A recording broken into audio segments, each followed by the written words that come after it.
Hello everyone, welcome to my YouTube channel. दोस्तों, आज की इस वीडियो में हम लोग बात करेंगे कास्ट सर्टिफिकेट के बारे में। आप लोग जानते हैं कि एसएससी का कैलेंडर आ चुका है, यानी कि एसएससी के जितने भी एग्ज़ाम्स होने वाले हैं उनका डेट आ चुका है कि कब से कब तक एग्ज़ाम होने वाला है, कब से कब तक फॉर्म फिलिंग स्टार्ट हो जाएगा। साथ ही साथ आप बहुत सारे एग्ज़ाम को टारगेट कर रहे होंगे 2025 में। तो ये कास्ट सर्टिफिकेट से रिलेटेड वीडियो बहुत ही इंपॉर्टेंट होने वाली है। क्यों? क्योंकि भले ही आपको एग्ज़ाम में ऐसा लगे कि 2 एग्ज़ाम होता है, प्री और मेंस का, बट डॉक्यूमेंट वेरिफिकेशन एक इंपॉर्टेंट पोर्शन है एग्ज़ाम को क्रैक करने का या फिर सिलेक्शन तक पहुंचने का। क्योंकि प्री में आपको प्री के मार्क्स मिलेंगे, मेंस में आपको मेंस के मार्क्स मिलेंगे, बट डॉक्यूमेंट वेरिफिकेशन में ओवरऑल आपका सिलेक्शन डिपेंड करता है। तो डॉक्यूमेंट आपके सारे कंप्लीट होने चाहिए और सारे वैलिड होने चाहिए, सारे एसएससी के फॉर्मेट के अकॉर्डिंग होने चाहिए। तो इस वीडियो में बात करूँगा SC ST सर्टिफिकेट के बारे में, OBC सर्टिफिकेट के बारे में एंड EWS के सर्टिफिकेट के बारे में। तो वीडियो के लास्ट तक बने रहिए, मैं आपके सारे डाउट को क्लियर करूँगा। जैसे सेंट्रल लेवल का सर्टिफिकेट कैसा होता है, हिंदी में वैलिड होगा या इंग्लिश में वैलिड होगा, फाइनेंशियल ईयर क्या होता है, वैलिड ईयर क्या होता है, ये सारे डाउट्स मैं आपको क्लियर करूँगा। तो चलिए इस वीडियो को शुरू करते हैं। उससे पहले अगर आप मेरे चैनल पर नए हैं तो चैनल को सब्सक्राइब कर लीजिए। वीडियो आपको अच्छा लगे तो वीडियो को लाइक ज़रूर करें, और किसी भी तरह का डाउट हो, किसी भी तरह का कन्फ्यूजन हो तो आप कमेंट सेक्शन में उसे ड्रॉप कर सकते हैं। इसके अलावा आप मुझसे पर्सनली मेरे टेलीग्राम और इंस्टाग्राम चैनल पर भी कनेक्ट कर सकते हैं। इसके अलावा मैं ये भी बात करूंगा कि मैंने क्या गलती की थी अपने सर्टिफिकेट को बनवाने में, जिसका पछतावा मुझे आज तक है। तो चलिए इस वीडियो को शुरू करते हैं। और सबसे पहले मैं बात करूँगा SC ST सर्टिफिकेट के बारे में। तो देखो, SC ST की जो रिजर्वेशन होती है वो बाई बर्थ होती है। मतलब OBC की जो रिजर्वेशन मिल रही है वो आपकी इनकम पे बेस्ड है। EWS की जो रिजर्वेशन है वो आपकी इनकम पे बेस्ड है। बस SC ST की जो रिजर्वेशन है वो डिपेंड करती है आपके कास्ट पे, यानी कि कास्ट के बेसिस पे आपको रिजर्वेशन मिलती है।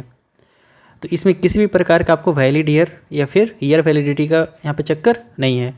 मतलब यह जो डॉक्यूमेंट है आपके बस क्रूशियल डेट के पहले का बना होना चाहिए।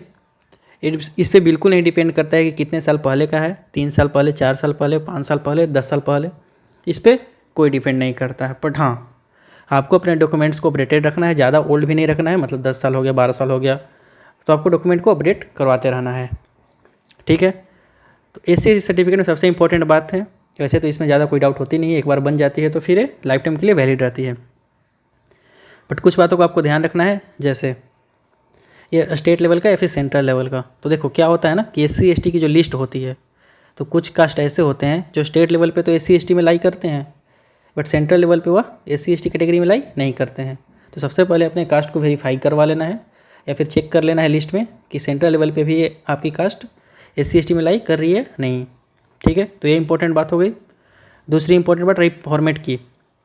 तो हो सकता है आपके स्टेट की जो फॉर्मेट है वो सेंट्रल के फॉर्मेट से थोड़ी सी अलग हो जाए, मतलब कि SSC के फॉर्मेट से थोड़ा सा अलग हो जाए। तो अगर आप SSC की पहली बार फॉर्म भरने आ रहे हो या फिर आप एक फ्रेशर हो, तो कोशिश करना चाहिए कि आप एक बार SSC के फॉर्मेट में बनवा लो अपना डॉक्यूमेंट।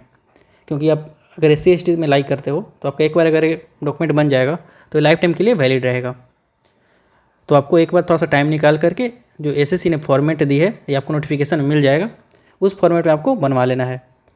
अदरवाइज स्टेट में है तो आपको बस अपने अथॉरिटी का ध्यान रखना है, मतलब कॉम्पिटेंट अथॉरिटी, मतलब किसका वहाँ पे साइन है, किस लेवल पे आप बनवाए हैं। तो SSC ने कुछ अपने अथॉरिटी को मेंशन किया है, जैसे DM हो गए, ADM हो गए, SDM हो गए। तो आपको इस लिस्ट को एक बार देख लेना है। अगर इससे आपका सर्टिफिकेट बना हुआ है तो आपको कोई दिक्कत नहीं है। फिर भी आपको अपने मतलब एक सेफ साइड में रहने के लिए अपने जो डॉक्यूमेंट है, आपका जो सर्टिफिकेट है, आपको लाइफ में एक बार SSC के फॉर्मेट में बनवा लेनी है, ताकि लाइफ टाइम आपको कोई दिक्कत ना हो। तो होप सो SC ST में आपको कोई डाउट नहीं रहा होगा। SC ST में कोई डाउट होती भी नहीं है। क्यों? क्योंकि इसमें ईयर वैलिडिटी का कोई दिक्कत नहीं है। यहाँ पे कितने साल के लिए वैलिड रहेगा, ये लाइफ टाइम के लिए वैलिड रहती है। हाँ, बस आपको ये ध्यान रखना है कि आपका क्रूशियल डेट से पहले का बना होना चाहिए। आपको कोशिश करना चाहिए कि आप एक बार लाइफ में अपना SSC के फॉर्मेट में अपना डॉक्यूमेंट बनवा लो, ताकि कहीं भी कोई भी दिक्कत आपका ना हो। साथ ही साथ आपको अपने कॉम्पिटेंट अथॉरिटी को भी ध्यान में रखना है कि किस अथॉरिटी का आपका साइन है। तो ये चीज़ आपको यहाँ पे मेंशन किया हुआ है मैंने, तो ये चीज़ आपको ध्यान में रखनी है। नीचे एक नोट पॉइंट मेंशन किया SSC ने, वो क्या है, तो अगर आप तमिलनाडु से बिलोंग करते हो तो आपकी जो कॉम्पिटेंट अथॉरिटी रहेगी, मतलब जिसका साइन चाहिए होता है, जिस लेवल पे आपका डॉक्यूमेंट बना होना चाहिए, वो क्या है, रेवेन्यू डिविजनल ऑफिसर। तो होप सो SC ST से रिलेटेड आपकी सारी डाउट क्लियर हो गई होगी, आपका सारा डाउट क्लियर हो गया होगा। तो नेक्स्ट मैं बात करूँगा OBC सर्टिफिकेट के बारे में। तो देखो मेन डाउट जो आती है वह OBC सर्टिफिकेट में ही आती है। मतलब बहुत सारे डाउट आते हैं, जैसे क्रूशियल डेट क्या होता है, वैलिड ईयर क्या होता है, मतलब कितने साल के लिए वैलिड है, क्रूशियल डेट के बाद का वैलिड रहेगा या नहीं रहेगा, ये सारी बातें मैं क्लियर करूँगा। तो चलिए देखते हैं OBC के बारे में। तो देखो OBC में दो तरह की कास्ट आती है, एक है क्रीमी लेयर और एक है non creamy layer.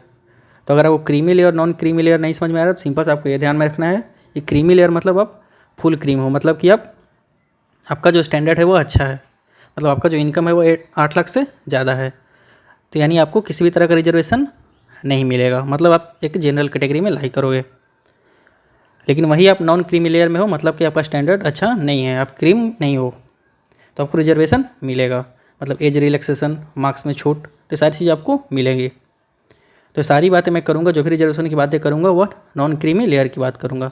Creamy layer में अगर अप्लाई करते हो, अगर आपका इनकम 8 लाख से ज़्यादा है तो आप जनरल कैटेगरी में हो, आपको OBC का कोई बेनिफिट नहीं मिलेगा। ठीक है,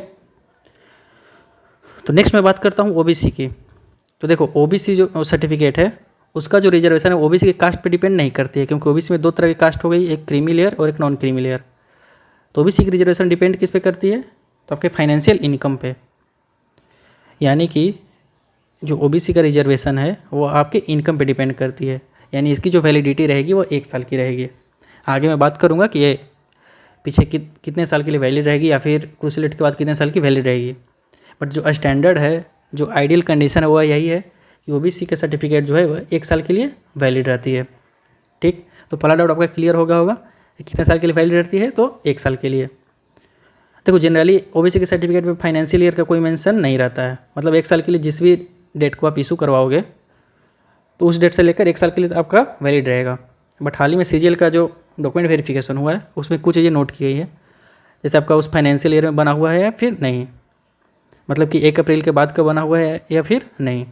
तो ये चीज़ भी आपको ध्यान में रखना है। तो अगर आपका 1 अप्रैल से पहले का बना हुआ है डॉक्यूमेंट, तो कोशिश करना है कि 1 अप्रैल के आप बाद बनवा लो, वैसे तो कोई दिक्कत नहीं होगा। बट यही है, मैंने पहले भी बोला था कि आपको डॉक्यूमेंट से रिलेटेड सारे काम में आपको अपडेटेड रहना है। नेक्स्ट डाउट क्या आता है कि हिंदी और इंग्लिश। तो देखो आपका हिंदी में है या फिर इंग्लिश में, दोनों वैलिड रहेगा। CPWD डिपार्टमेंट जो है उसमें हिंदी और इंग्लिश दोनों एक्सेप्टेड है। बट जो SSC की फॉर्मेट है उसमें तो इंग्लिश में दिया हुआ रहता है, तो आपको कोशिश करना है कि आपकी जो फॉर्मेट हो इंग्लिश में हो। अदरवाइज आप अगर किसी वजह से आप हिंदी में अगर नहीं बनवा पाते हो तो कोई दिक्कत नहीं, हिंदी में वैलिड रहेगा। बट आपके पास अभी बहुत टाइम है, 1 से 1.5 मंथ का टाइम है आपके पास, तो आपको कोशिश करना है कि इंग्लिश में बनवा लो। ठीक है, नेक्स्ट डाउट आती है सेंट्रल लेवल या फिर स्टेट लेवल की सर्टिफिकेट। तो देखो जैसे मैंने SC ST के बारे में बोला था कि जो सेंट्रल लेवल की लिस्ट होती है SC ST की वो डिफरेंट होती है स्टेट से, तो वैसे ही जो OBC की लिस्ट होती है सेंट्रल लेवल की वो स्टेट गवर्नमेंट से डिफरेंट होती है। मतलब हो सकता है आपका जो कास्ट है वह स्टेट में OBC की लिस्ट में लाई करता हो बट सेंट्रल लेवल की लिस्ट में लाई नहीं करता हो, तो आपको इस चीज़ पे भी ध्यान में रखना है। तो इसी वजह से ये जो सेंट्रल की लिस्ट और स्टेट गवर्नमेंट की लिस्ट जो डिफरेंट होती है, इसी वजह से जो है आपका जो OBC सर्टिफिकेट है वो अगर आप सेंट्रल लेवल के लिए अप्लाई कर रहे हो, सेंट्रल लेवल का एग्ज़ाम देने जा रहे हो, तो आपको सेंट्रल लेवल का भी डॉक्यूमेंट चाहिए होता है। तो ये डाउट आपका क्लियर हो गया होगा। अगर आप SSC रेलवे वगैरह किसी भी सेंट्रल एग्जाम का प्रिपरेशन कर रहे हो, सेंट्रल लेवल के एग्जाम का फॉर्म डाल रहे हो, तो आपका जो OBC सर्टिफिकेट है वह सेंट्रल लेवल का बना होना चाहिए। नेक्स्ट मैं बात करता हूँ क्रूशियल डेट होती क्या है। देखो क्रूशियल डेट जो है वो हर साल SSC के द्वारा मेंशन की जाती है। मतलब जैसे हम बात करूँ पिछली बार की, हम लोग के एग्जाम की मतलब 2024 की, तो उसमें क्रूशियल डेट था 1 अगस्त का। मतलब फॉर्म फिलिंग जो है वह अप्रैल में ही कंप्लीट हो गया था, अप्रैल मई में ही कंप्लीट हो गया था। बट जो क्रूशियल डेट था डॉक्यूमेंट का वो कितना था, 1 अगस्त का था। तो वहाँ पे SSC द्वारा लिखा हुआ रहता है कि अगर SSC ने क्रूशियल डेट खुद से मेंशन किया है तब तो ठीक है, लेकिन अगर क्रूशियल डेट उसने मेंशन नहीं किया है तो जो क्रूशियल डेट होगी वह last date of form submission होगी। मतलब SSC ने जो कैलेंडर जारी किया है उसमें दिया हुआ है ना कि फॉर्म फिलिंग इस डेट को स्टार्ट होगी और फॉर्म फिलिंग की लास्ट डेट जो होगी यह डेट होगी। तो वही जो लास्ट डेट है वही क्या होगी, क्रूशियल डेट। यानी कि आपका जितने भी सारे डॉक्यूमेंट्स हैं, कास्ट सर्टिफिकेट हो गया, मार्कशीट हो गया, मतलब सारी डॉक्यूमेंट वो क्रूशियल डेट से पहले का होना चाहिए। अगर एक भी डॉक्यूमेंट आपका क्रूशियल डेट के बाद का है तो वो वैलिड नहीं होगा। तो अभी तक आपने क्या देखा, creamy layer non creamy layer के बारे में मैंने आपका डाउट क्लियर किया। कितने साल के लिए वैलिड रहता है, तो 1 साल के लिए। हिंदी में या फिर इंग्लिश में, ये बातें मैंने क्लियर की कि आपका इंग्लिश में होना चाहिए। हिंदी में भी है तो कोई दिक्कत नहीं होगा, बट आप कोशिश करोगे आप इंग्लिश में बनवा लो। नेक्स्ट मैं बात करता हूँ सेंट्रल लेवल की या फिर स्टेट लेवल की।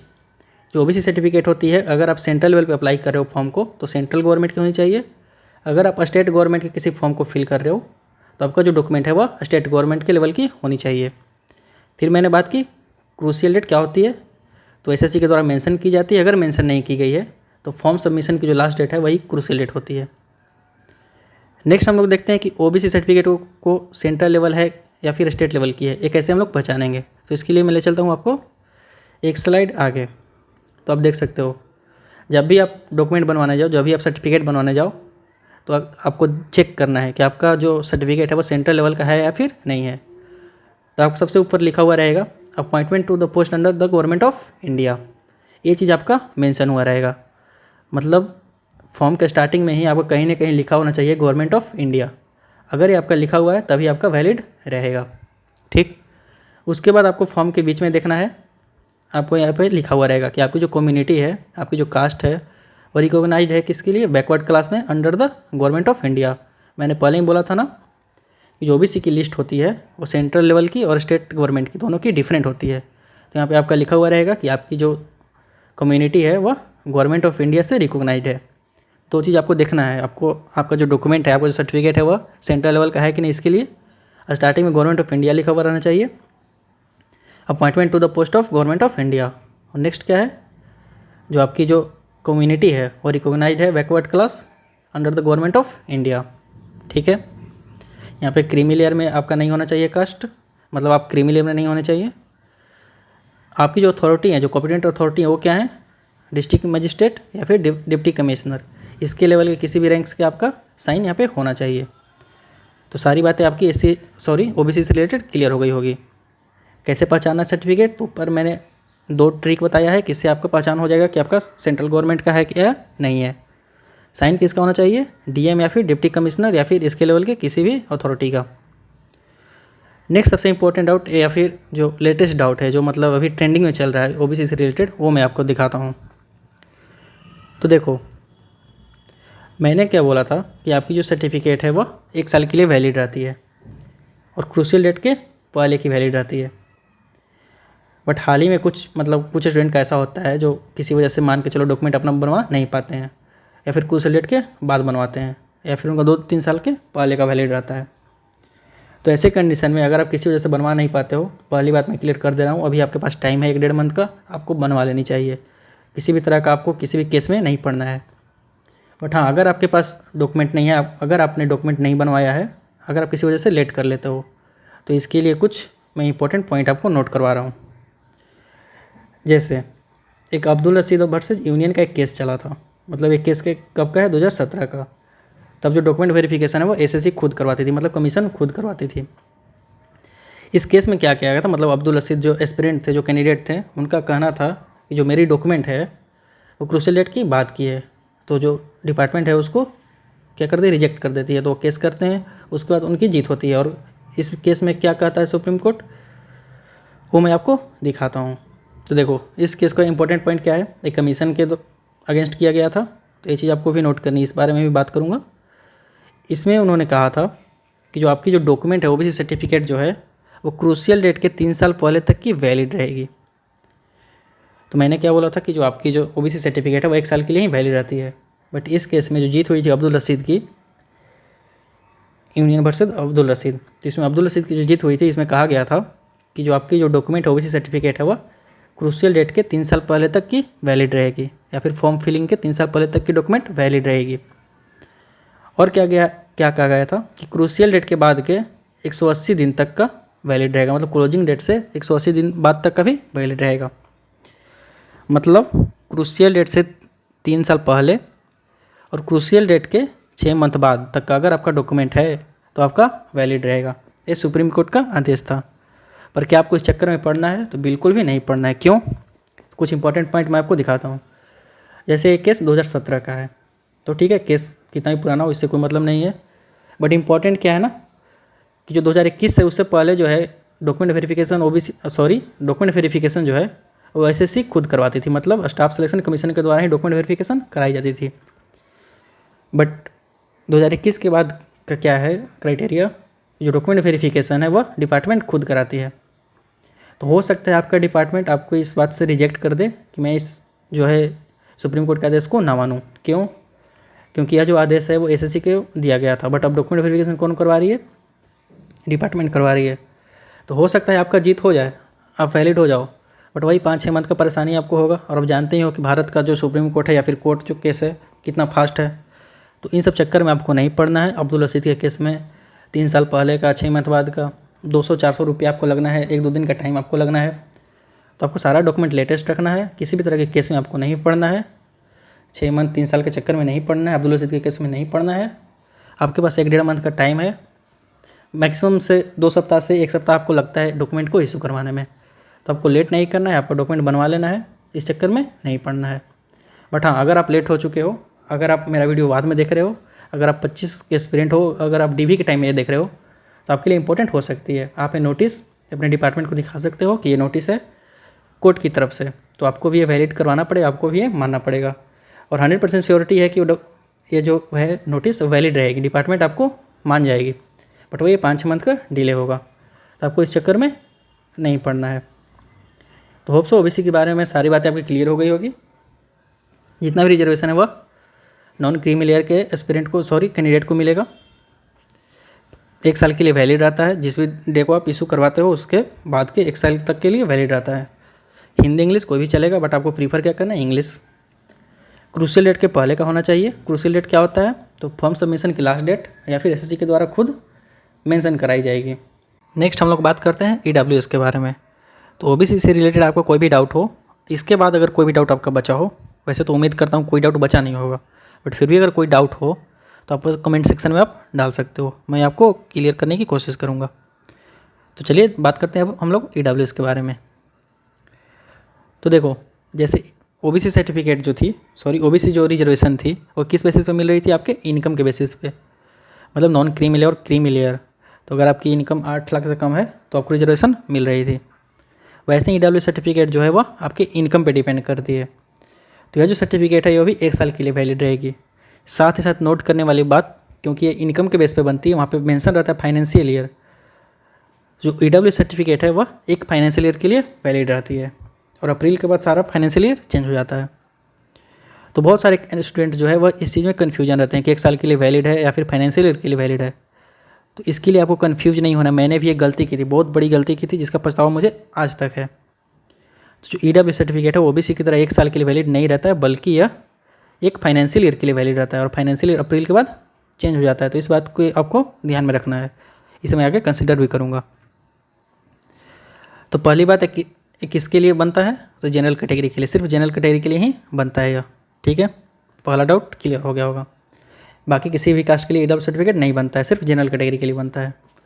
वैलिड कितने साल के लिए रहता है? तो सिर्फ 1 साल के लिए, एक फाइनेंशियल ईयर के लिए। मैं फिर से बोल रहा हूँ, इस बात से आपको कन्फ्यूज नहीं होना है। 1 साल के लिए और एक फाइनेंशियल ईयर के लिए दोनों डिफरेंट थिंग्स है। तो जो ईडब्ल्यू सर्टिफिकेट है वह एक फाइनेंशियल ईयर के लिए वैलिड होती है। ठीक है,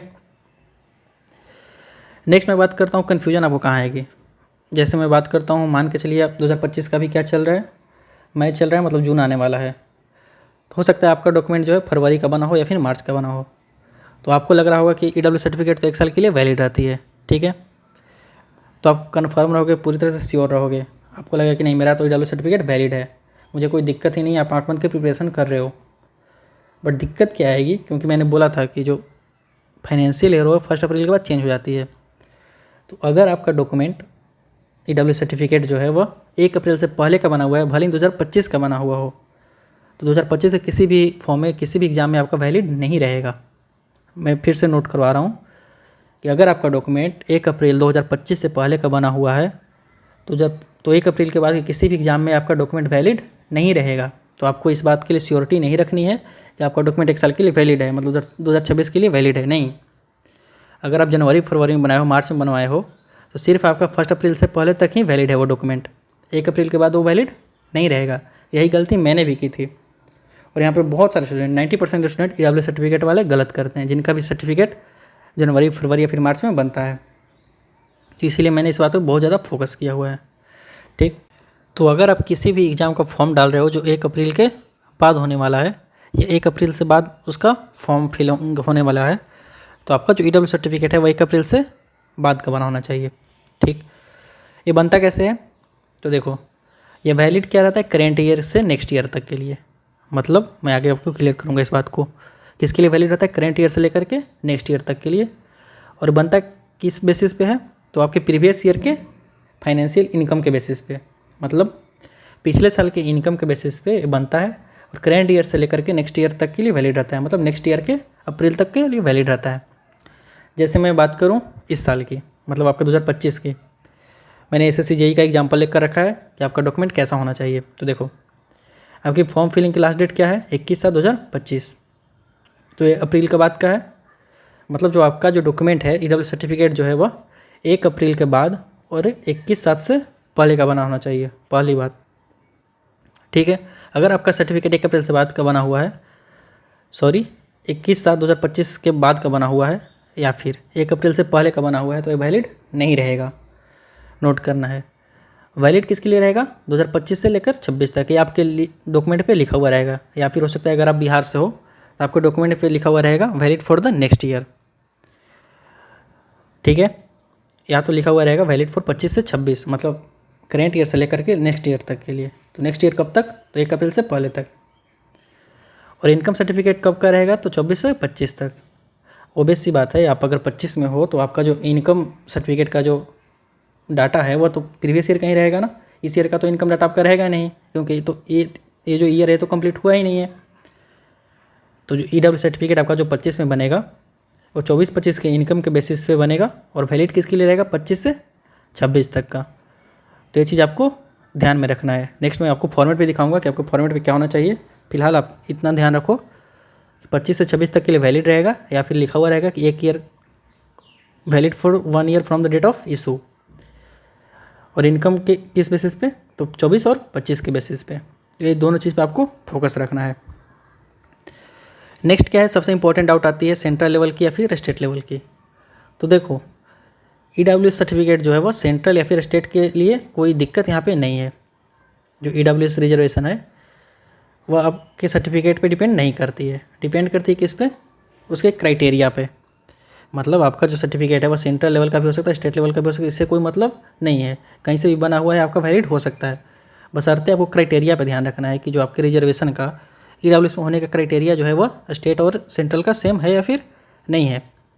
जैसे मैं बिहार की बात करूँ तो सेंट्रल वाले क्राइटेरिया से मैच करती है। ये क्राइटेरिया होती क्या है ये मैं आपको दिखाता हूँ।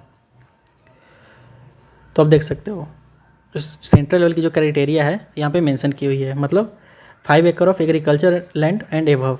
अगर आपका एग्रीकल्चर लैंड इससे ज़्यादा है, 5 एकड़ से ज़्यादा है, तो आप EWS में लाई नहीं करोगे। Residential flat of 1000 square feet and above, इससे ज़्यादा है तो आप EWS में लाई नहीं करोगे।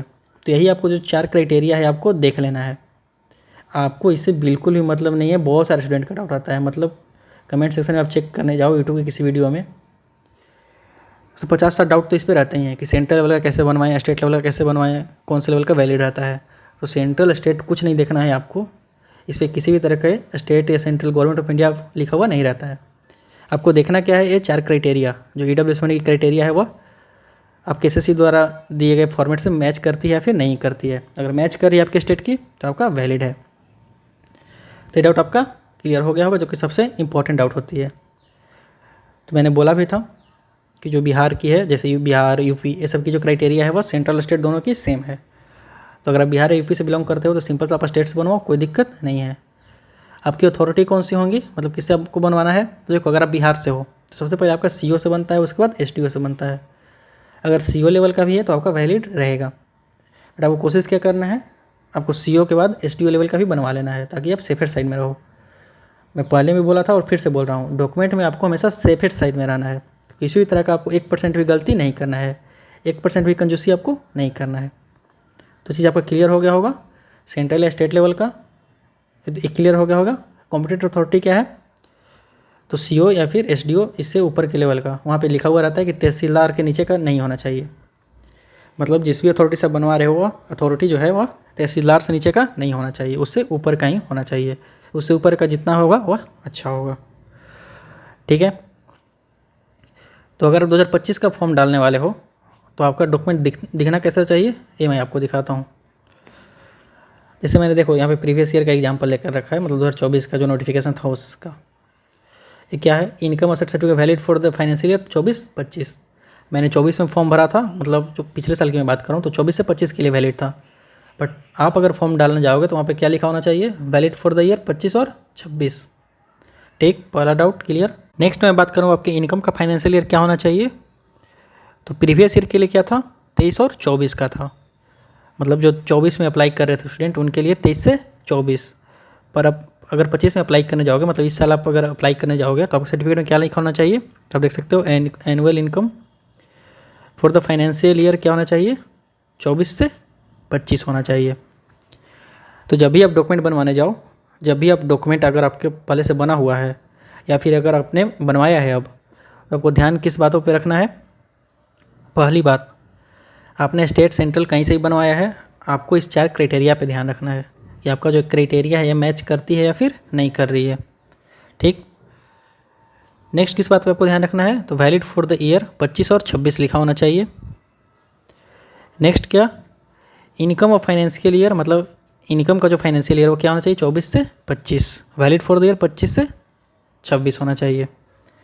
कॉम्पिटेंट अथॉरिटी क्या है आपके, तो तहसीलदार से नीचे का नहीं होना चाहिए। अगर आप बिहार से हो तो सीओ से बनेगा, उसके बाद एसडीओ से बनेगा। आप देख सकते हो यहाँ पे पिछले साल का नोटिस मैं दिखा रहा हूँ, क्रूशियल डेट क्या था, 1 अगस्त का था। अगर आपको कोई भी document SC ST OBC EW certificate अगर 1 अगस्त के बाद का बना हुआ है तो वैलिड नहीं रहेगा, आपको डिवेयर कर दिया जाएगा। नेक्स्ट मैं बात करता हूँ, अगर आपका डॉक्यूमेंट मतलब EW सर्टिफिकेट क्रूशियल डेट के बाद का है तब आपको क्या करना है। तो ये तो सबसे वर्स्ट कंडीशन की बात हो गई, मतलब आपको क्रूशियल डेट के बाद तब जाना है जब आपका डॉक्यूमेंट ना बने। फिलहाल आपके पास 1 मंथ का टाइम है, आपको डॉक्यूमेंट सारा रेडी करके रख लेना है, किसी भी तरह की झंझट में आपको नहीं पड़ना है। तो अगर आपका 1 अगस्त मतलब क्रूशियल डेट के बाद का अगर आपका सर्टिफिकेट है तो आपको क्या करना है, तो आपको नोटिस आपको अपने डिपार्टमेंट को दिखाना है। कौन सी नोटिस, तो आप देख सकते हो जैसे कि CGL के एग्जामिनेशन के बेसिस पे, मतलब 2022 के एग्जामिनेशन के बेसिस पे एक कैंडिडेट थे, उनको पोस्टल असिस्टेंट का पोस्ट मिला था। बट डॉक्यूमेंट वेरिफिकेशन में जो है इनका जो डिपार्टमेंट है वो इनको रिजेक्ट कर देती है। क्या करते हैं, केस करते हैं। केस करने के बाद SSC की तरफ से क्लैरिफिकेशन आती है, मतलब पोस्टल डिपार्टमेंट को एक नोटिस जाती है। ये कब की लेटेस्ट है, मतलब देख सकते हो ये 9 अगस्त 2024 की नोटिस है। इसमें SSC ने नोटिस दिया है पोस्टल डिपार्टमेंट को कि जो EW सर्टिफिकेट है वह क्रूशियल डेट के बाद की भी वैलिड रहेगी। मतलब किसी के भी कैंडिडेट का अगर सर्टिफिकेट जो है क्रूशियल डेट के बाद का है तो भी वो वैलिड रहेगा, बशर्ते उसका जो फाइनेंशियल ईयर है वो वैलिड होना चाहिए। मतलब जो जो SSC ने फॉर्मेट में मेंशन किया है वो सेम होना चाहिए और वैलिड ईयर भी सेम होना चाहिए। तो होप सो EWS के बारे में आपकी सारी बातें क्लियर हो गई होगी। मेन आपको ध्यान में क्या रखना है EWS के बारे में, तो वो है आपका, मैं दिखा रहा हूँ आपको फिर से, कौन सी स्लाइड थी, हाँ, मेन आपको ध्यान कहाँ पे रखना है, तो वैलिड फॉर द ईयर 25 से 26 आपका होना चाहिए। और फाइनेंशियल ईयर, इनकम एसेट का फाइनेंशियल ईयर वो क्या होना चाहिए, 24 से 25 होना चाहिए। सेंट्रल स्टेट से कोई मतलब नहीं है, आपका ये 4 क्राइटेरिया सेम होना चाहिए। तो होप सो EWS के बारे में सारी बातें आपकी क्लियर हो गई होगी। मेरी क्या इशू थी वो मैं बात करता हूँ आगे इस स्लाइड में। तो देखो मैं भी एक EWS से लाइक करता हूँ, बट मैंने जो गलती की थी वो 90% स्टूडेंट गलती करते ही हैं, तो वो भी गलती मैंने भी की थी। मेरी कंडीशन में क्या था कि जो मेरी डॉक्यूमेंट थी वह फरवरी 2024 की बनी हुई थी और मेरे डॉक्यूमेंट पे लिखा हुआ था कि valid for the next 1 year, मतलब के लिए आगे 1 साल के लिए वैलिड रहेगा। और मैं फॉर्म कब डालने वाला था, तो मेरा अप्रैल में या फिर मई में फॉर्म था। तो मैं तो श्योर था कि मेरा तो 1 साल तक के लिए वैलिड है, मतलब 2025 तक के लिए वैलिड है। और फॉर्म मैं कब डाल रहा हूँ, 2024 में ही डाल रहा हूँ। तो मैं आराम से प्रिपरेशन कर रहा था, मैं आराम से सोया हुआ था, डॉक्यूमेंट से रिलेटेड मुझे कोई दिक्कत ही नहीं था। बट जब बात क्रूशियल डेट के बाद का आया, मतलब जब मेरा एग्ज़ाम क्लियर हो गया होगा, प्री का एग्ज़ाम हो गया, तब मैंने SSC के नोटिफिकेशन को पढ़ा। उसमें क्या लिखा हुआ था कि आपका जो फाइनेंशियल ईयर है वैलिड फॉर द 25 से 26 होना चाहिए। बट मेरा क्या था, वैलिड फॉर 24 से 25 था। क्यों, क्योंकि मेरा 1 अप्रैल से पहले का बना हुआ था और मैंने पहले ही बोला था आपको कि अप्रैल के बाद जो है वह फाइनेंशियल ईयर चेंज हो जाती है। इसमें इनकम एसेट का फाइनेंशियल ईयर था वह 23 से 24 था। बट मेरा क्या था 22 से 23 था। तो बहुत बड़ा इशू हो गया था, मैं बहुत ज़्यादा परेशान रहा था। उसके बाद मैंने डॉक्यूमेंट बनवाया, बट वो क्रूशियल डेट के बाद का था, मतलब क्रूशियल डेट मेरा 1 अगस्त का था और मैंने डॉक्यूमेंट कब बनवाया, तो 1 अगस्त के बाद, यानी कि मतलब 22-23 अगस्त को मैंने बनवाया था। तो ये मेरे साथ प्रॉब्लम हो गई थी। तो ये प्रॉब्लम आपको नहीं करना है, ये आपको प्रॉब्लम फेस हो सकता है अगर आप इस वीडियो को नहीं देखेंगे तो, मतलब आपका फरवरी में मार्च में बना हुआ रहेगा, आप श्योर रहोगे कि चलो मेरा तो 26 तक के लिए वैलिड है, मुझे कोई दिक्कत नहीं है। बट मैं फिर से बोल रहा हूँ, ईडब्ल्यू सर्टिफिकेट 1 साल के लिए वैलिड नहीं होती है, वो एक फाइनेंशियल ईयर के लिए वैलिड होती है। तो ये तो मेरा माइनस पॉइंट था कि मतलब हाँ मैंने दिक्कत की। बट मेरा प्लस पॉइंट क्या हो गया, क्योंकि मेरे टाइम पे इलेक्शन टाइम था, तो मैं वहाँ पे एक आर्गूमेंट रख सकता हूँ कि मेरा जो डॉक्यूमेंट है वो इलेक्शन के कारण लेट हो गया। ठीक है, इसके लिए मैंने एफिडेविट भी बनवा कर रखी है कोर्ट से कि हाँ किसी वजह से मेरा लेट हो चुका था। रीज़न मैंने दे दिया था कि कॉम्पिटेटिव एग्जाम में बिजी रहने के कारण या फिर इलेक्शन में के कारण जो है मेरा डिले हो चुका था। नेक्स्ट क्या है, मेरे पास जो है वह 1 अगस्त के बाद का फाइनेंशियल ईयर सेम, मतलब 23-24 के लिए, मतलब 24 से 25 के लिए वैलिड जो एसएससी का फॉर्मेट दिया हुआ था उसके अकॉर्डिंग मेरा सर्टिफिकेट बन चुका था, 1 अगस्त के बाद का था। ठीक है, इसके लिए मैं कहाँ जा सकता हूँ, तो ये मैं नोटिस आप अपने डिपार्टमेंट को दिखा दूंगा कि आप देख सकते हो एसएससी की तरफ से नोटिस है कि क्रूशियल डेट के बाद का भी सर्टिफिकेट वैलिड होता है, बशर्ते आपका फाइनेंशियल ईयर और वैलिड ईयर दोनों सेम होना चाहिए। तो ये मेरे लिए प्लस पॉइंट हो गया। और क्या प्लस पॉइंट है मेरे लिए, तो मेरा जो सिलेक्शन है वो ईवर कैटेगरी से हुआ है। मतलब भले ही मैं ईडब्ल्यूएस कैटेगरी से था, बट मैंने किसी भी तरह का रिजर्वेशन नहीं लिया। मतलब प्री भी मैंने ईवर कैटेगरी से क्लियर किया, मेंस भी मैंने ईवर कैटेगरी से क्लियर किया, और जो फाइनल रिजल्ट थी उसमें भी लिखा हुआ था अलॉटेड कैटेगरी जो है वो ईवर कैटेगरी की है। तो ये भी मेरे लिए प्लस पॉइंट हो गया। और जनरली जो नोटिस था, जो केस था, इसमें भी लिखा गया था कि क्रूशियल डेट इसमें मैंने नहीं रखती है, ईडब्ल्यूएस के केस में क्रूशियल डेट मैंने नहीं रखती है। तो ये भी मेरे लिए प्लस पॉइंट हो गया था। तो होप सो आपको सारी बातें क्लियर हुई होगी, SC ST से रिलेटेड, OBC से रिलेटेड और ईडब्ल्यूएस से रिलेटेड। मेनली था ईडब्ल्यूएस के बारे में कि आपको जो मैंने गलती की थी वो आपको गलती नहीं करनी है, जो बहुत सारे स्टूडेंट करेंगे ही गलती अगर आप केयरफुल नहीं रहोगे तो होप सो आपको ये वीडियो पसंद आया होगा। डॉक्यूमेंट से रिलेटेड किसी भी तरह में आपको लेजीनेस नहीं करना है, किसी भी तरह का आपको आलसपन नहीं करना है। आपको लगेगा कि हाँ अरे मेरे पास बहुत टाइम है, क्या ज़रूरत है डॉक्यूमेंट की, जो भी डॉक्यूमेंट है उससे काम चल जाएगा। बट बाद में आपका सिलेक्शन अगर डॉक्यूमेंट के कारण नहीं होगा तो आपको बहुत बुरा लगेगा, आप रिकवर नहीं कर पाओगे। जनरली मार्क्स के कारण अगर आपका सिलेक्शन नहीं होता है तो आप रिकवर कर लेते हो कि चलो मार्क्स के कारण नहीं हुआ, बट आप मार्क्स क्लियर कर रहे हो, कटअप क्लियर कर रहे हो, और डॉक्यूमेंट के कारण अगर आपका सिलेक्शन रुक जाता है तो आपको बहुत बुरा लगता है, आप रिकवर नहीं कर पाते हो, फिर से रीस्टार्ट नहीं कर पाते हो। तो अभी आपके पास 1 मंथ का टाइम है, आपके पास 1.5 मंथ का टाइम है, अपना सारा डॉक्यूमेंट आप रेडी कर लो। तो उम्मीद करता हूँ आपको ये वीडियो पसंद आया होगा, बहुत ही हेल्पफुल रहा होगा, बहुत ही इन्फॉर्मेटिव रहा होगा। तो मिलते हैं नेक्स्ट सेशन में, तब तक के लिए टेक केयर।